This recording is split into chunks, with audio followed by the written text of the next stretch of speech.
Welcome to News 9 Live, and you are watching On Point with me. And before I introduce you to the first On Point, let's take a quick look at the headlines. Prime Minister Modi arrives in Brunei's Darul As-Salam on a historic bilateral visit.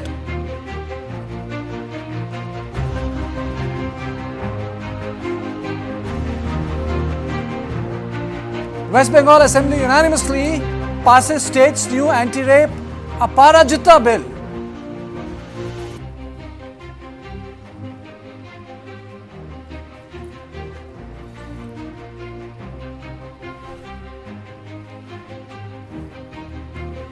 In the Kolkata rape and murder case, Sandeep Ghosh, the ex-principal of RG Medical College, is sent to 8 days of CBI custody along with 3 others.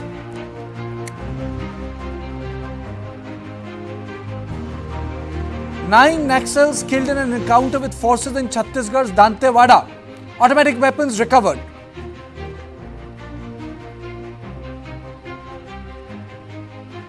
Manipur government forms a committee to probe drone attacks and explore countermeasures after the second attack in the state.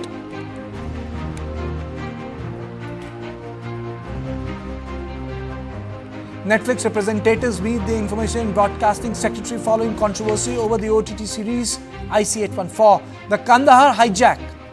Netflix, to add disclaimer with hijacker's real name, says it is committed to the authentic representation of the event.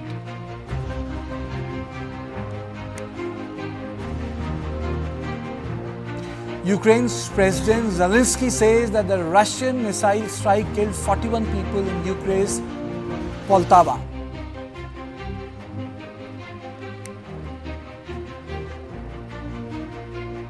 Faridabad student goes out for noodles with friends, chased for 25 kilometers and killed by car vigilantes. 5 arrested. Floods in Telangana and Andhra Pradesh leave thousands homeless. Chief Minister of both states, Revanth Reddy and Chandrababu Naidu, appealed to the centre to declare the current situation a national calamity.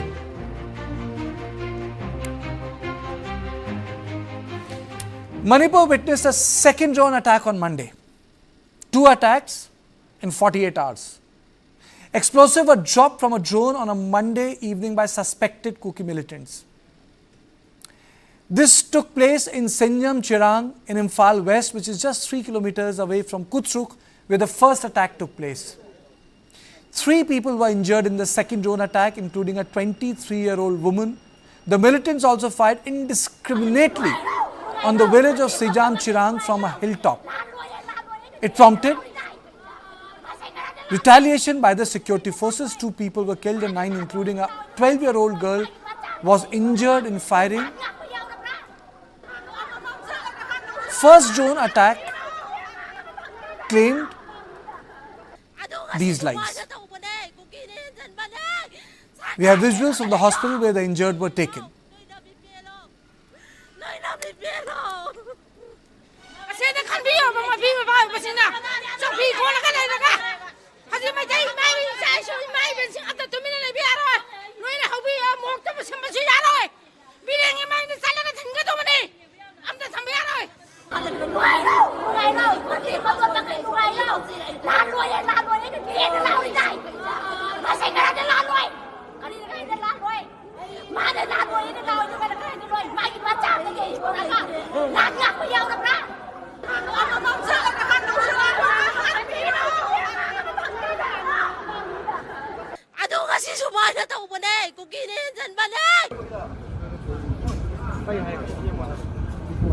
DGP Rajiv Singh visited militants' attack site and in Kadambagh and Koutruk on Tuesday and interacted with village volunteers. DGP Rajiv Singh took stock of the situation and assured that more state forces will be deployed in the area.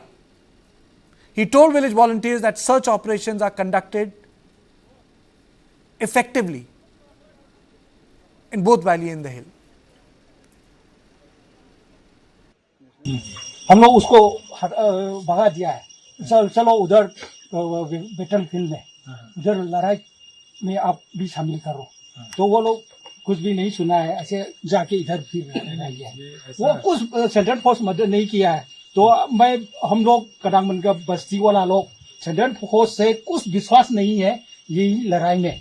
तो आप ऐसे कर लीजिएगा, ये लोग को बदल में स्टेट फोर्स में का इसमें ज्यादा पर्सनल इसमें रख लीजिए, और आपसे आपका साइड से कदांगबल में मेम के पास एक ड्रोन जामर भी रख लीजिए। नहीं ठीक है, आपकी बात मैं सुन लिया। देखिए कितने जगह पे प्रॉब्लम है, कल सिर्फ एक जगह पे नहीं है, कई जगह पे है। वहाँ पर हमारे पास स्टेट फोर्स उतना नहीं है कि तो हम हर जगह पे स्टेट फोर्स दे पाए। इसीलिए हम लोग सेंट्रल फोर्स भी जो आई है बाहर से वो भी काम कर रही। हाँ, आपका ये जो शिकायत है यहाँ का वो वाजिब है, हम लोग इनको भी देखेंगे। और इनसे बात, इनका कमांडर कौन है भाई? बीएसएफ का, बीएसएफ कमांडर को आप बुलाइएगा मेरे से बात करता है, इनको भी बोलेंगे। और साथ में रहकर डीजी बीएसएफ से बात किया, सीएम साहब ने भी कई जगह लोगों को फोन किया है, हम लोगों ने भी बात किया है। और यहाँ पर स्टेट फोर्सेज तो रहेंगी ही रहेंगी, स्टेट फोर्सेज की संख्या हम लोग थोड़ा सा और बढ़ा देंगे। बट हर जगह से ये जो एक्टिव नहीं है, आप जो बता रहे हैं ना कि अंदर बैठे रहते हैं, ये सब नहीं करेंगे भाई। क्यों आप लोग निकलते क्यों नहीं है उस समय? निकले तो चलो, हम सारे मुद्दे में थे में। ये तो जो गाँव वालों की शिकायत है, इस चीज को ध्यान रखिएगा, ठीक है ना? पूरे गाँव को हमारा जिम्मेवारी है प्रोटेक्ट करना। हाँ सर, हो सकता है कि कोई अटैक आ रहा है तो उसको रिटेलिएट भी तो करेंगे। हमारा रिस्पांस जो है वो बड़ा रोबस्ट होना चाहिए, ताकि फिर वो ना कर पाए। उधर से हम लोग बोल रहे हैं, असम राइफल को भी बोल रहे हैं, आज भी ऑपरेशन किया, कल भी किया था, आज भी कुछ, आज कुछ दूसरे साइड में रिकवर भी हुआ है। कल भी इसके ऊपर में ना कुछ रिकवर हुए, एक वो ड्रोन भी रिकवर हुआ हम लोग, ड्रोन है, ड्रोन भी रिकवर हुआ है। वो एक गाँव है उधर, वहाँ करम वाईफाई से रिकवर हुआ है। नहीं, पोनलैंड से भी हुआ है, पोनलैंड से भी कुछ हुआ है। वो ड्रोन नहीं हुआ बट और सब मटेरियल हुआ। तो हम लोग उन सब चीजों को देख रहे हैं। असम राइफल आर्मी सभी सारे अफसर से बात कर रहे हैं और ये चीज को करा रहे हैं हम लोग। तो आप लोग निश्चिंत रहें, हम लोग अपनी तरफ से पूरा कोशिश कर रहे हैं। अटैक एकदम नहीं हो पाएगा, अब ये तो मैंने किसी को कहना तो ये नहीं है, लेकिन हाँ ये है कि अगर कुछ इस तरह का होगा तो हम लोग अपना जितना बल है उससे हम लोग रिस्पॉन्स दें। 2 दिन के बाद में हाँ अपना ये दिल्ली में ऑपरेशन करना है, वो शुरू किया वो लोग ने हुआ, और ऑपरेशन हम लोग दिल्ली में कर रहा है, निजी एरिया में। ये देखिए ऑपरेशन दोनों जगह हो रहा है, आपको वहाँ का पता नहीं चल रहा है। आज भी ऑपरेशन हुआ, मैं आपको बता रहा हूँ, अभी मैं दिखा दूं आपको, अभी भी ऑपरेशन हुआ और रिकवरी भी हुआ है। SLR रिकवरी हुआ है, राइफल रिकवरी हुआ है, पिस्तौल रिकवरी हुआ, और हिल एरिया में ही हुआ, कानकोपी डिस्ट्रिक्ट में ही हुआ, रिकवरी हो रहा है। ये चीज है कि भाई इलीगल आर्म्स लेके इधर उधर घूमना, तो पुलिस तो अपना काम करेगा ना। ये चीज ठीक है, आपका बात मैं समझ सकता हूँ कि कुछ लोग समझते हैं कि जो हम वेपन लिए हुए बचाने के लिए, ठीक है, बचाना तो ठीक है आपको, लेकिन इस तरह से तो फ्रीली घूमना, और लोगों आप देख रहे हैं, आप लोग खुद ही देख रहे हैं कि एक्सटॉर्शन कितना बढ़ गया। एक्सटॉर्शन कुछ लोग उसका गलत इस्तेमाल कर रहे हैं, उन लोगों के साथ तो सख्ती निकल जाएगी, ठीक है ना। बट ये आप निश्चिंत रहें, मैं हिल में भी जाता हूँ, पूरा चांदपुर भी गया हूँ, कानकोपी भी गया हूँ, चंडेल भी गया हूँ, एकदम सब जगह गया हूँ मैं। सब जगह में पुलिस वैसे ही काम कर रही है, और इधर भी ऑपरेशन हो रहा है, उधर भी ऑपरेशन हो रहा है। हाँ ये है कि वहाँ पॉपुलेशन कम है थोड़ा, उसमें ये है इसलिए थोड़ा सा वहाँ रिकवरी कम है, बट उसको भी असम राइफल आर्मी सभी को बात किया गया, वो लोग करेंगे वहाँ पर। Eyewitnesses also recounted the detail of the drone attack and said that they are living in fear and have shifted their women and children to other villages owing to concerns of safety. ये जो घटना हुआ कल रात को 10:30 बजे करीब, हम लोग सोया नहीं था उस समय। 3 बम फटा यहाँ पे, 3 बम फटा, और 1-2 बम जो है, कम से कम मेरे ख्याल से 3 बम जो है यहाँ पे बिना फटे यहाँ पे पड़ा है, और एक बम तो जो नहीं फटा है और हमने आइडेंटिफाई कर लिया, और अभी 2-3 बम और ढूंढना बाकी है अभी। ये हमारा यहाँ पे हम जहाँ पे रहते हैं, हम मतलब इनका प्रोटेक्शन के लिए हम यहाँ पे ड्यूटी लगा के हम बैठे हुए हैं, और यहाँ इसका बिल्कुल नजदीक में फटा था, और 2-3 बम और आगे फटा है, और 1-2 बम जो है और भी अभी ढूंढना बाकी है। Manipur police conducted search operations area domination was conducted. After the attack on Monday, some parts were also recovered. Let's listen to the bite of Manipur DGP. This is a new thing which has happened, and we have already Manipur police ने पहले ही tweet किया हुआ है. So it has been escalated, and we are taking it very seriously. We have spoken to everybody from here to Delhi, और वहाँ दिल्ली में भी NSG से भी हम लोगों ने बात किया है, DG NSG से बात किया है, उनकी टीम से बात किया है, प्लस और भी एक्सपर्ट्स आ रहे हैं. हम लोगों ने कमिटी भी एक बनाई है कि ये ड्रोन के बारे में पूरा ये पढ़ने के लिए and something to do counter करने के लिए उसको कैसे हम लोग आगे ये करें. आसाम राइफल एक कमेटी तो बना दी गई, बट उसके बाद भी कुछ एक्सपर्ट्स को भी हम लोग बुला रहे हैं और जल्दी से जल्दी हम लोग कुछ इसका उपाय ढूंढेंगे. वहां पर हमारे पास कुछ है काउंटर के लिए, that also we are trying to deploy. और प्लस जो हिल के एरियाज हैं, जो जहां पर अटैक हुए हैं 3-4 जगह पे, उन सभी पे हम लोग के ऑपरेशन चल रहे हैं. कल भी हुए थे, आज भी हुए हैं, आज रिकवरीज भी हुई हैं, कल भी कुछ रिकवरीज हुई थी. तो कॉम्बिंग ऑपरेशन चलता रहेगा. तो वो बिल्कुल ही श्योर रहेंगे. So everywhere combing operation will carry on. We are already studying it. We have talk to experts. We have जो एक्सपर्ट्स हैं इन चीजों में, उनसे कल मैंने खुद भी बात किया है, और सीएम साहब ने भी कई जगह पर हाई लेवल पे बात की है. The centre is also providing all support to us, और इस चीज में they are also worried and we are trying to gauge कि किस तरह से इसको टैकल किया जा सके. So obviously we need central forces, and that is why about 198 companies of central forces are here, apart from the Assam Rifle and so everybody will combine together and work and try to. Yes, there may be some complaints of some inaction or some passiveness. That we will look into it. इन्होंने भी बताया है, हम लोग जरूर देगा. अभी आपके सामने वो जो कमांडर थे उनको बताया गया है, and we will take it up with the senior अफसर. वो ऐसा होगा नहीं, अगर कोई एक्टिव नहीं रहेगा और इस तरह की खबर मिलेगी तो विल डेफिनेटली टेक एक्शन, चाहे वो स्टेट पुलिस का हो या सेंट्रल फोर्स का हो. अगर वो अपना काम नहीं कर रहा ठीक से, तो ऑब्वियस है कि भाई it is a discipline force, professional force है, तो उसमें तो हम लोग को ये सब करना ही पड़ता है. तो I spoken to Assam rifles, all IGs also, and they are also very serious. In fact, DG Assam Rifle has come today, and he is also trying his level best. So everybody combined as a team is working together along with the state government. The Honorable Chief Minister is also taking it very seriously, and he has been talking to several people on different fronts, and we are trying to take it as seriously, and whoever has done it, we will not be sparing them. Okay, sir, last question. Around after 3 months, because everything was peaceful, then suddenly violence erupted within the last 2 days. So how would you take such type of sudden eruption? Basically, it is not basically a police question to answer. Okay. You should put this question to the concerned authorities somewhere else. Okay. Thank you. Meanwhile, the Manipur government has formed a 5-member high-level committee to investigate the use of drones by the militants. The committee will be headed by Additional DGP Intelligence Ashutosh Kumar Sinha and will include representatives from the Indian Army, Assam Rifles, CRPF, BSF. The security experts are saying that these people have been trained. The militants who are using these drones, not in India, but across the border. The committee will examine and study the drones deployed and will conduct a wider analysis. Which drones, which make, how were they purchased, what can be done, how can they be deflected, because these drones are being used to drop RPG bombs. Let me straight away go to Mr. P.K. Mishra first. Mr. Mishra, thank you for waiting with me. Then I'll go to Mr. Sanjay Meston. Mr. Mishra, 2 attacks in 48 hours. Yes. 2 attacks in 48 hours.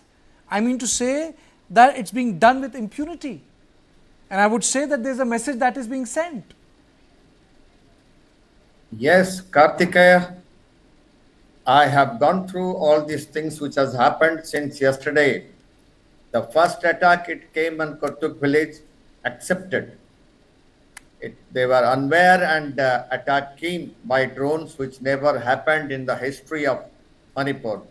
But suddenly, just 5 kilometers, 6 kilometers from Koutruk, from the same hill, Bethel, and same hill coming, attack coming by drones. and not only one, number of drones coming.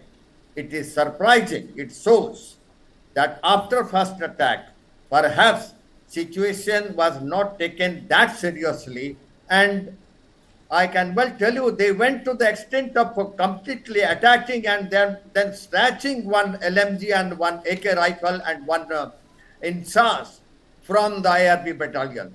Surprising, I'm telling you. This has happened in the same area. So this shows that the hills are not really protected. I was listening to the DG police, and I also came to know that a committee has been made by DG police with additional DGP intelligence, 37 Mountain Deep Commander, IG Assam Rifle, IG CRPF, DIG BSF.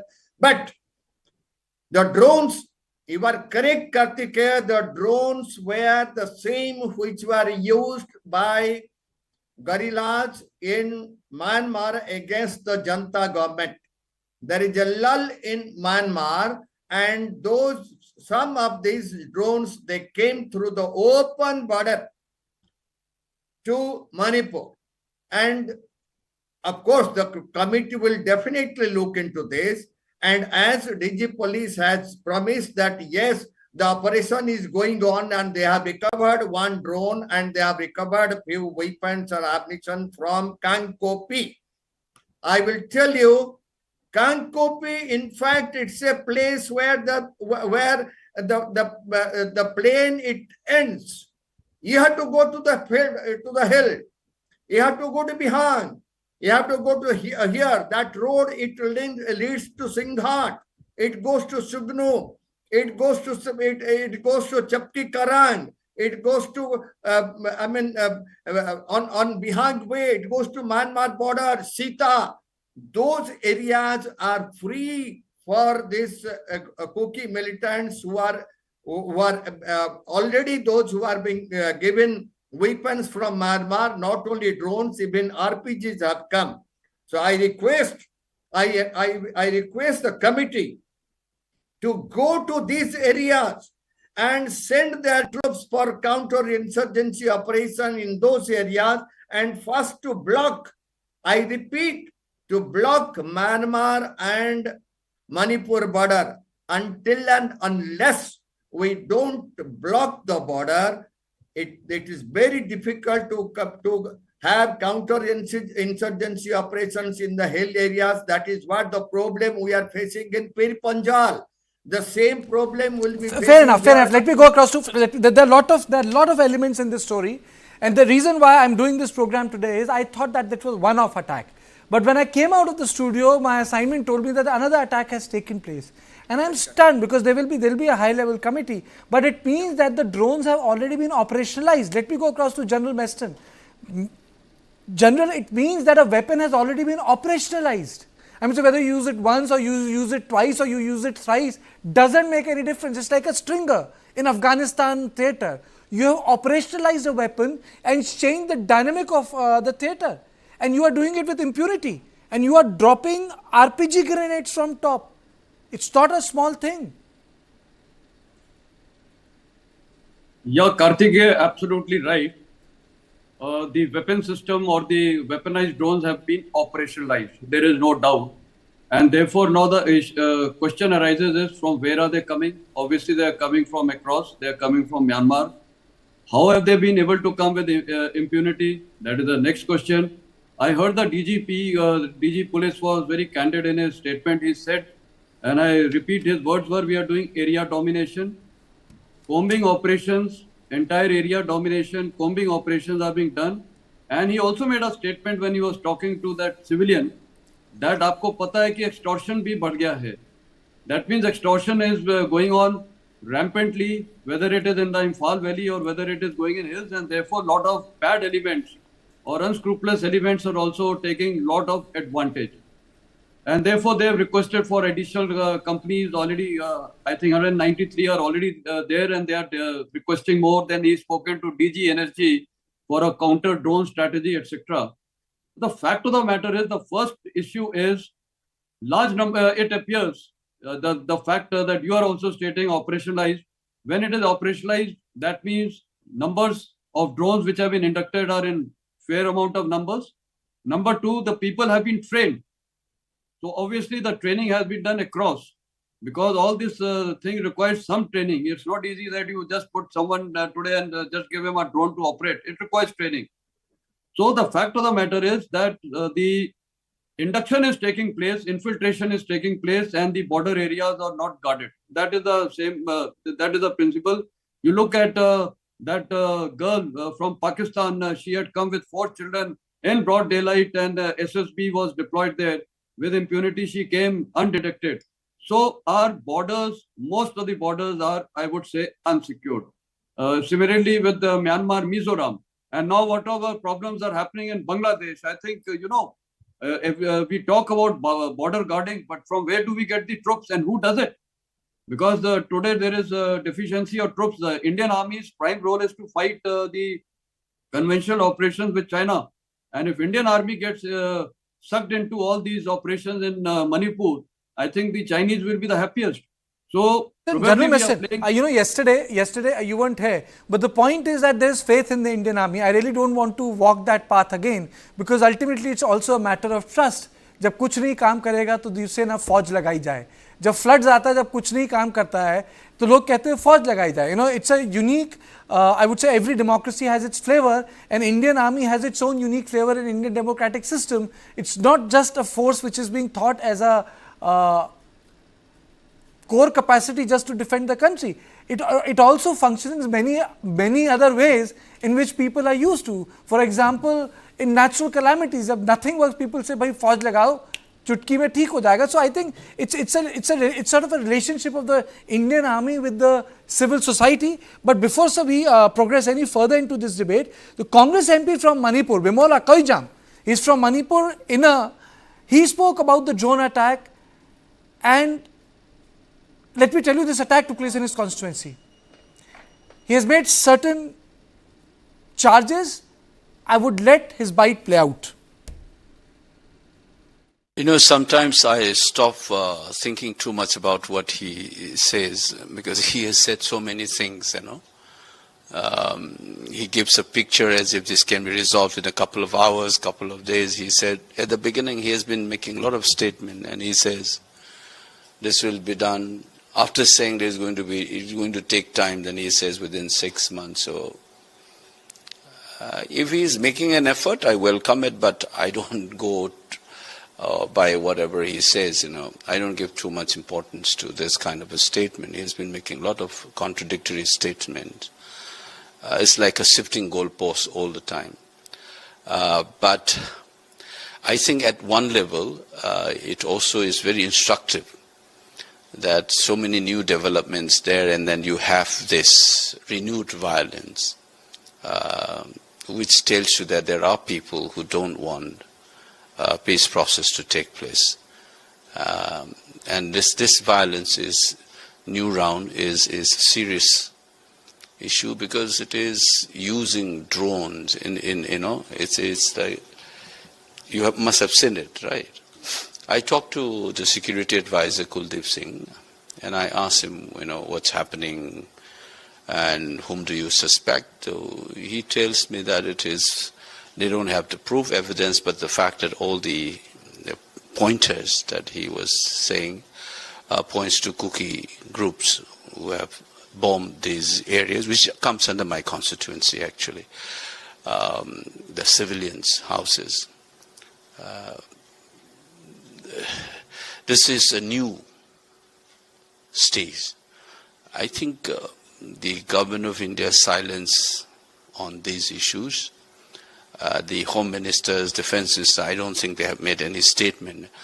Using drone to attack is a serious issue. It can come right to the Chief Minister's bungalow, or it can go all the way to governor's residence or a military establishment. All of these things are now exposed. It's a serious security threat now. See, one of the things, there are two parts to this statement. One of the most mysterious thing at one level is that you have a situation where almost the constitutional order has collapsed. The chief minister of the state cannot visit certain places. Bureaucrats are being posted on the line of community, which is unacceptable constitutionally or otherwise. And 200 plus people have lost their life, and 60,000 people have been rendered homeless, and thousands of them are still languishing in, relief camps. There are records of people missing, economy is destroyed, shops have closed down, and investment has flown away from the state. It's a serious crisis, and yet the Prime Ministers think that he doesn't need to go there. That shows the seriousness or the indifference to the suffering of the people of this state. That's the Prime Minister for you. He went to express solidarity with the suffering of the people in the train accident in Orissa, some house collapse or bridge collapse in Gujarat. He went everywhere, and he went and expressed for peace in Ukraine and so on. And in his own country, in one of his states, an unprecedented crisis has been happening, and he doesn't go there. So that will go down in the history of this country, whether you like it or not. It will go down in the histories. And more importantly, at the moment, it shows that there is something in the government of India which tells you that they are complicit in this crisis in one way or the other to achieve certain political or strategic ends. And as for the Chief Minister, he has been defending, but he's contradicting his own people. His people are desperate. The people of the state are desperate that the government of India should intervene and solve the problem. And many of them are unhappy with the central security forces, including this latest incident. People have raised questions because this is the hill areas where these guys, the Indian Armed Forces, have been posted there. And firing is happening from that side. So people are questioning these Union Armed Forces from the day one, actually. Okay. Now let me introduce Brijesh Pandey. Brijesh, what do you make of the interaction of the DGP with the villagers?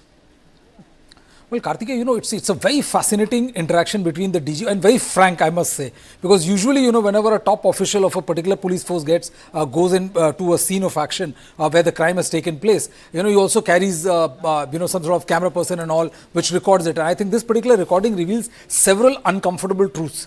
The first uncomfortable truth is that I think, there's some sort of exchange between the DGP and the villager, which was not there, but that must have, he was kind of accusing the police of not being at the forefront, to which, the DGP led the charge by saying that, the weapons are there, weapons are out there, and not everybody is keeping weapon for safety. Many people are using it for extortion purpose. And I think that's a very serious charge which was leveled by the DGP when he says that extortion is on the rise. The second important thing which he said was that, that the way he has to defend himself also points to the kind of deep divide that is between the hill and the valley. The gentleman wearing a light blue t-shirt, the villager there who's talking to the DGP Rajiv Kumar, he went on to say that, you always come here, your police is always there, but somehow it is never seen on the hillside. And that is the reason why, the DGP was forced to say that, no, I went to Chura Chandpur, I went to Kangpokpi, I went to other places in the hill, we did combing operation. He also said that we are doing area domination exercise and we recovered one drone or some parts of the drone. The third important point was, which I felt was that, the villager again said that, what are you talking about protecting or something to the sort. I'm not being 100% clear with that, but he said something to the effect that, whenever the second firing started, the BSF guy who was there, he just literally ran to safety and he did not retaliate it. And to which, he was pretty upset about it. And that is the reason when Rajiv Kumar asked for that sentry to be called in, and he said that, why are you behaving like this? Why are you going inside house where your job is to protect and all? And the sentry was saying, no, sir, I was here and all. So I'm saying that, it also, it's a wonderful video because it also points to the concerns of the villagers, which is not only the security concerns, but it also deals with the massive distrust which is there when it comes to forces and the villagers, because you have to be a particular kind of force force to elicit faith from a particular ethnicity. And if it is not that, then that is not there. The faith and the trust which we talk about, which is very, very inherent when you talk about, these kind of counter-insurgency operations, or when it comes to dealing with somebody, who has a cross-border help and all, then it becomes all very important. And it was, it was a fascinating conversation, because Rajiv Kumar was very at pains to describe to him or tell the villagers that, boss, we are acting on all fronts. We are doing area domination exercise. So please don't assume that we are only coming and kind of trying to raid or come to the place where, the valley people are. We are also doing those exercises there. So that's like three very, very important points I could make out from this, 5-7 minute conversation between the villagers, or the village where this particular incident happened, and DGP Rajiv Kumar. Okay.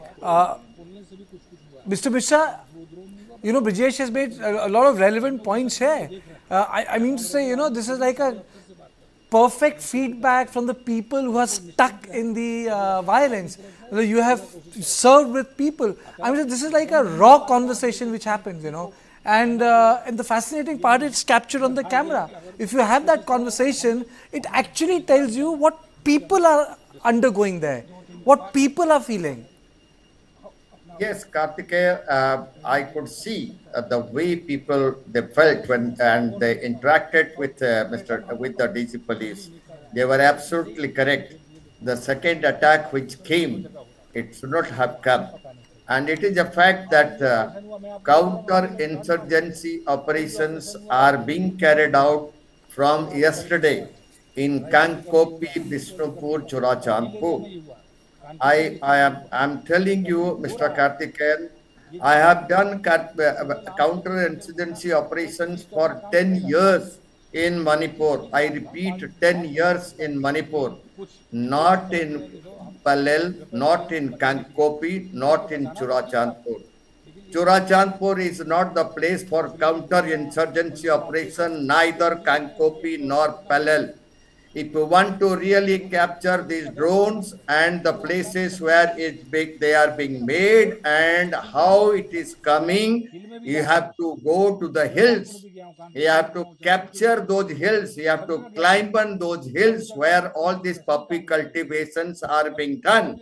You have to hold. You have to go and make company bases and platoon bases on the hilltop. If you remain on the hilltop, the militants cannot operate because you can pin them down. Here it is opposite. You are in the plains and they are on the hills. And that is the problem. The person who is walking there, who is posted there, he should know the field. You don't have to go to Churachandpur. I'm very frank in telling it. You don't have to go to Churachandpur. You don't have to go to Kankopi. You go to Bihang. You go to Singhat, where they are coming, where these bombs are being manufactured. You go to Moldok, you go to Henglip. These are the places where paramilitary forces are not going, I repeat, are not going, and counter-insurgency operations are not being carried out on the hills. They are all in the plains, and earlier also, Karthikeyan, I have told that for Kankopi and Churachandpur, you see, anybody wants to go there, he has to pay 50 rupees. You have to pay 50 rupees to the militants to enter these two places. And this is what is happening now. Today only they came to know that extortion is going on. The extortion is going on for last so many years. If it is so, why it cannot be stopped? The problem is, coming operation, the counter-insurgency operation has to be conducted on the hills. If you cannot do it, more and more weapons will be coming and bombs will be coming. They will be prepared. Stop it with blocking the Myanmar and Manipur border. Okay, very strong point. Counter-insurgency operations are required. General Beston, if counter-insurgency operations can take place in Assam, Operation Rhino, if counter-insurgency operations can take place in J&K, we are running city actions in Jammu, why can't a massive counter-insurgency operation happen under the edges of the Indian Army in all these hill areas? 1982, Karthikeya was my first posting in the area of Koutruk and these hill areas. And let me tell you, I've witnessed those ambushes where a convoy of 21 Sikh was ambushed in which 21 people were killed. That is 1982, I think it was August. And in these hill areas, we had large number of company posts, small posts. Assam Rifles was deployed, and yet actions were happening because the area to be covered is very, very massive and huge. You require quantum amount of troops to be deployed here. And as per the DGP, he has stated that they are doing operations in the hill sector also and in the plain sector, and actually operations are required in both the areas. In the plain sector also, he is mentioned clearly extortion has been going on, and in the presence of security forces, I am using the term security forces, whichever it is happening in the hill sector also, it is happening. This poppy cultivation is a point which I am aware about it, but the fact of the matter is poppy cultivation can only happen when there is connivance of the local authorities, the state administration, and including the law enforcing agencies, because otherwise no one can do it with impunity. You see in Punjab border, I was commanding my division there, I remember, so many areas had such lovely, beautiful houses, such expensive houses, and everyone knew these people are in connivance with Pakistani people there, and they are being sheltered by the administration. So unfortunately, I think Brijesh had stated a very, very good point. It is distrust, mistrust amongst everyone. Security forces are having distrust amongst each other. Everyone feels they are doing better. The civilians from both sides, whether it is the Kukis or Metis, are distrusting each other. They are distrusting the security forces. The state administration, there is distrust. Between the state administration, there is distrust. So if this kind of environment is happening, unfortunately, the brunt finally will fall on the Indian Army. I remember that time huge Indian Army was deployed, 8 mountain division today, which is in Kargil and all these areas. That time it was deployed in Zakhawa. I was part of 8 mountain div. And therefore, if we start inducting huge security forces, it will be at the cost of something else. What is the primary role of the Indian Army? To deter aggression by the Chinese, especially on the northern borders. If we get sucked into all these operations and start deploying, it suits China. And tomorrow we are the threat to Siliguri corridor. I commanded my brigade in Nathula. I'm aware about it. General Message, you made up. I got your point. Basically, you're saying that it's not an easy thing. There is a stretch. There are new challenges. I understand the wider point you are trying to make in context of the border. Let me just introduce another guest. Also joins me. I'm joined by Mr. Sanjeev Sood, security expert, who retired as Additional DGP BSF. Thank you so much, sir, for joining me. Thank you. So, how do you look at the militarization of the Manipur theatre in context of the drones that are being deployed there, sir? Drone is now a new dimension to what has been happening in Manipur for the last 1.5 years almost. And drones could have come only from across the border. In this case, from Myanmar, which to whom they may have come from China and all. So drone is a new dimension, and we must take action, anti-drone action, to resolve this issue. You see, we as it is do not have any anti-drone technology available to us. BSF has deployed some passive anti-drone technology in Punjab sector, but then that the effectiveness of that technology has yet to be seen. But then it takes the problem to another level. I wonder what has been happening in those areas. Why are the security forces not being given? I would like to put it in this manner: why the security forces are not getting a free hand to control the situation in those areas. You see, all hill areas have Armed Forces Special Powers Act applied, but not in the 19 police stations of plain areas. And what kind of peace that is being maintained there? You're creating buffer zone within the particular state. So where is the effectiveness of the security forces? Where is the effectiveness of the police? And where is the intelligence about these new technology that is being inducted. And I was listening to the DGP Manipur. In anti-drone area, they need to take help of experts.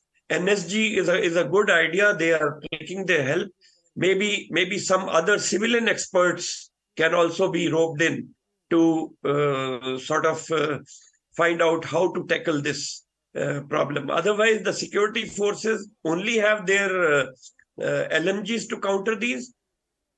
But then most important is to have your intelligence sources deployed everywhere so that they can give you advance notice about any such attack happening.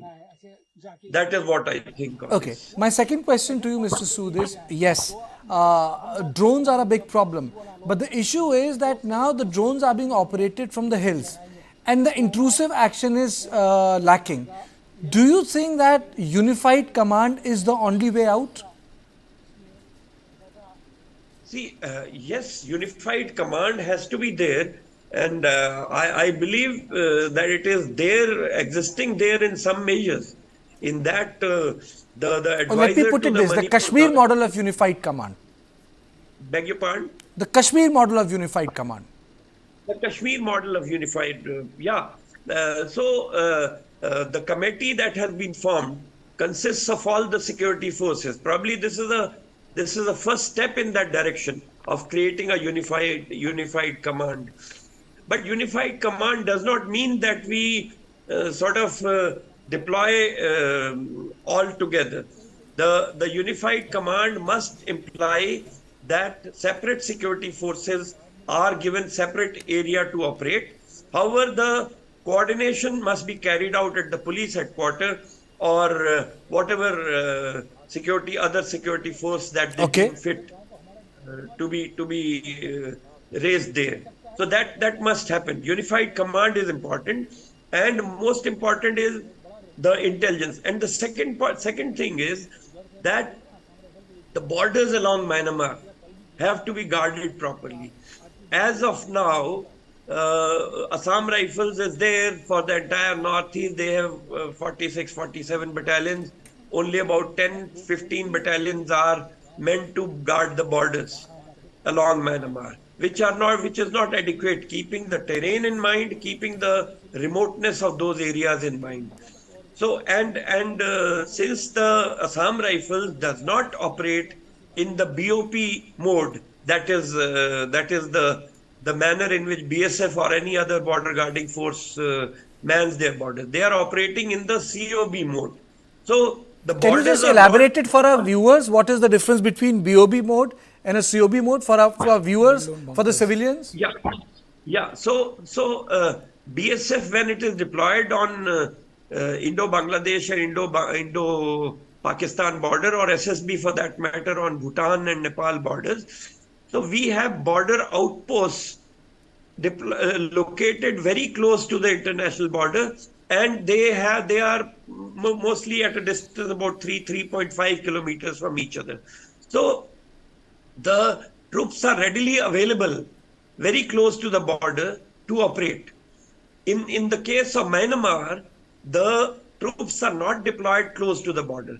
They are deployed centrally at a central place altogether, and as per their patrolling program or as per some information being obtained by them, they go to the border area and carry out their activities. So that is the COB model. So in the COB model, the border cannot be kept under constant surveillance for 24 hours.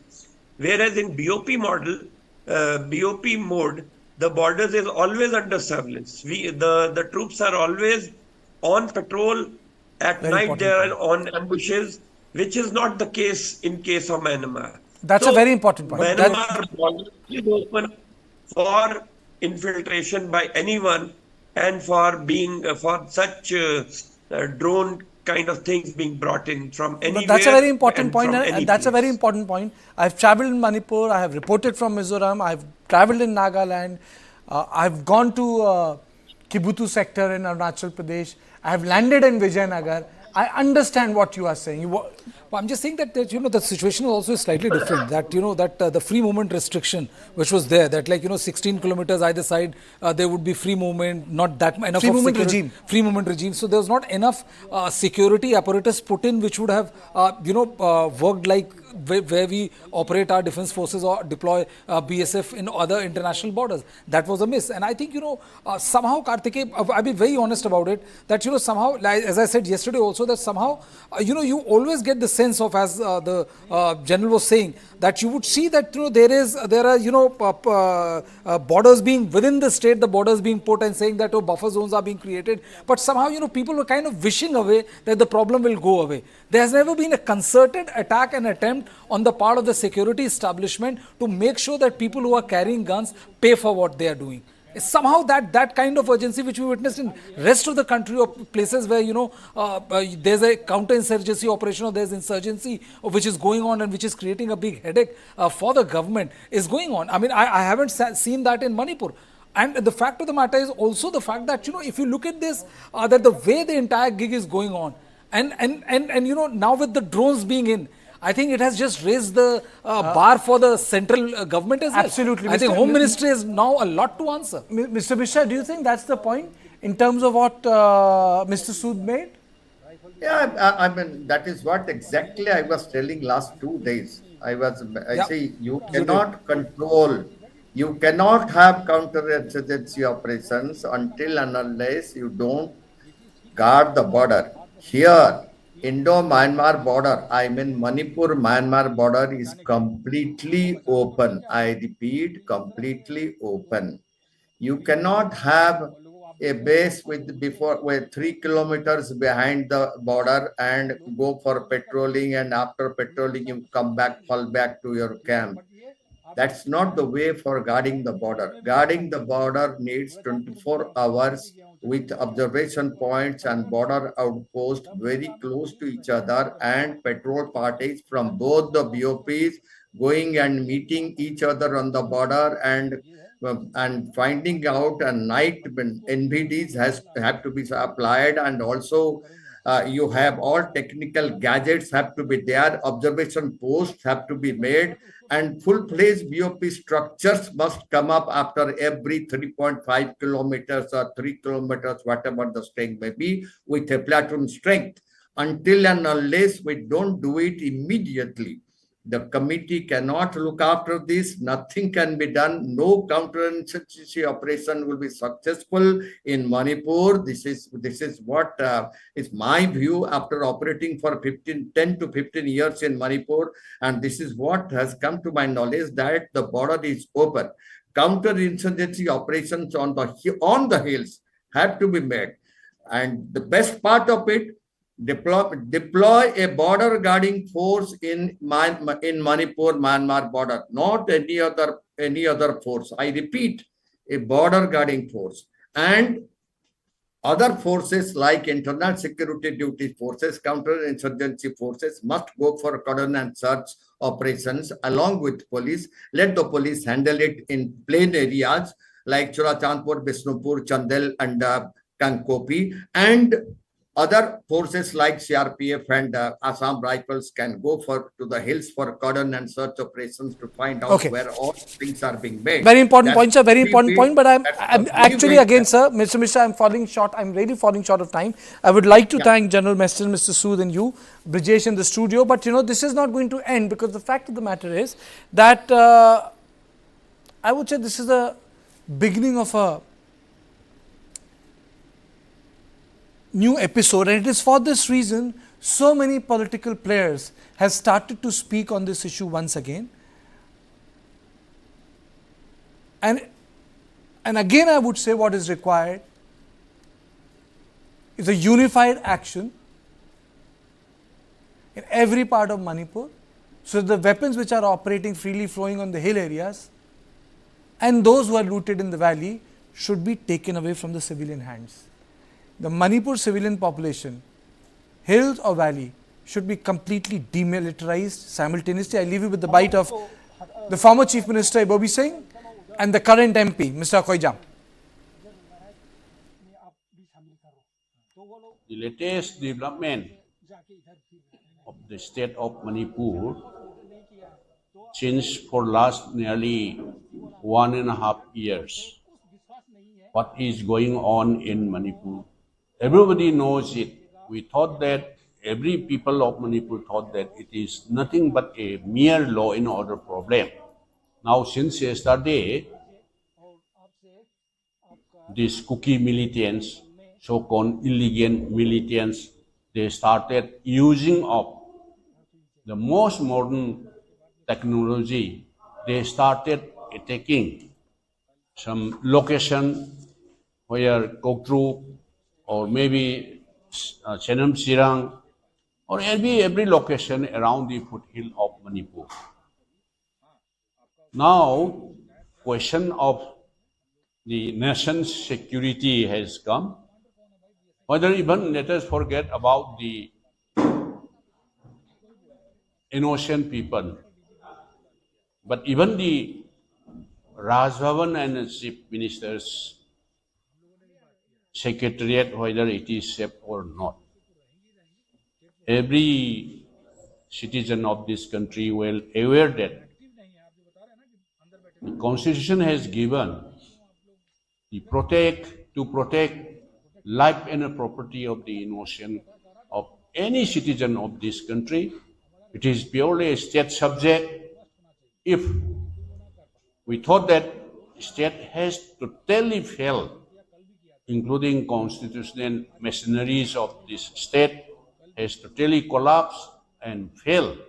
Therefore, what we are asking question by our India bloc, the central government, which is led by Shri Narendra Modi ji, what they are doing and is there any secret and hidden agenda for India government at the center led by Shri Narendra Modi ji? If he thought that if he take Manipur also is a part of this big country. Now question has come, the nation's security, if Manipur is not safe, it's not secure, but India is not secure. And who is under, these troops are under whom? It's under the government of India. Government of India is run by Prime Ministers, Home Minister and Defense Minister. But surprisingly, CM defends the Prime Ministers. He defends Modi ji, he defends Amit Shah, and he says that everything that he has been doing is within court, is on record, with the advice and the consent of Modi ji and Amit Shah ji. So that means Amit Shah and Modi are implicated in this ongoing violence, but everything is done under their consent. So is this firing on the civilian population or this bombing is with the consent or the advice of the government of India? These 60,000 people rendered homeless, is it under the consent or the advice of the government of India? So the Chief Minister has been defending him. I think he is a classic case of being a satrap. He's a provincial head, under the command of the my lords in Delhi. That's the kind of a situation we have. I really think, and it's not only me, the rest of the country must demand that the Prime Ministers visit the place. Because this is part of India. If Manipur were not part of India, I would not have asked. It is part of India. When the failure of the government to stop this violence, despite 60,000 troops under his command, reportedly there are more than 60,000 troops of the Central Security Forces, despite that all this violence have been happening for more than 15 months. And these troops are under the command of the union government. The CM may defend them or not. The fact remains that the rest of the country must demand that the Prime Ministers intervene and resolve this crisis. I mean, this is everybody's demand. It should not be mine only. See, whether he likes it or not, he and Prime Minister Modi are presiding over the tragedy called Manipur. As simple as that. So whether he resigns, it's not my call. It is his own conscience. Let him take the decision. But the fact remains that there is a Chief Minister, there is a government of Manipur under whose eyes people have lost life, people have lost their homes, and this bomb attack has been happening. And the chaos is created by his own party men who demands the separations, It is all his cabinet ministers who are spearheading this call for separate administration. He still retained them as cabinet ministers. It is his own party man who's in the forefront of this movement. These MLAs from Churachampur, for instance. This is BJP MLAs. This is BJP cabinet who has been calling for separation. And within the valley, they said no separation. He says no separate administration. But his own cabinet colleague is calling for that. So within the cabinet, they should sit down with more.